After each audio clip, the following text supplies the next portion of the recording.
My mother's library had over 1,000 books, and her bedroom closet was cluttered with guns. And she helped raise her first grandson with a switch and a message. Her patience was not to be tested. A nurse who taught 2 languages and expected her progeny to excel. Quick to tell you tough titty, raised 4 children by moving back and forth between southern and northern cities, told my mother no way. Yeah, you and that baby can move in, but ain't no grown man moving into my house on no day.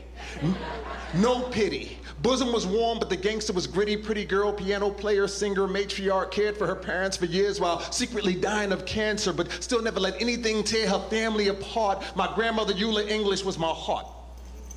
My mother's mother was a school teacher, a black woman with a college degree in the 1930s and 40s. Long before these underachievers came up with excuses, would do whatever she could to make sure her descendants didn't end up shiftless and useless, use candy bars to motivate the children in the neighborhood to study the Bible because she believed that was where the truth is. Ruthless when disrespected, connected nouns and verbs to put your self-concept in check. Could be expected to rip your ego apart. Named after a city in Texas, my great-grandmother Galveston McNeil was my heart. And her mother was a rider, type to show up inside her son-in-law's living room and just take over, tell him, look, I'm like a general, and I raised my daughter to only roll with soldiers. Born in 1882, transcended 3 years before my start, famous for lighting cigarettes and putting men in their places. My great-great-grandmother Sally Gist was my heart. And my father's mother was a social worker, a black woman with a college degree in the 1950s, who bought a house for her siblings and her parents and raised her 2 sons to either get educated or get busy.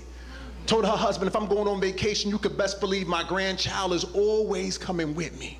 Comprehended. Told my mother, if somebody steps to my grandson and gets knocked out, never punish me if he gets suspended. Just ask him how it starts. My paternal grandmother, Taalam Acey, was my heart. And my mother is a black nationalist with a master's degree in mathematics, who's been programming computers since long before they had keyboards. I'm talking punch cards. And she never cared about my rough housing in the street, but if I ever disrespected her, I got punched.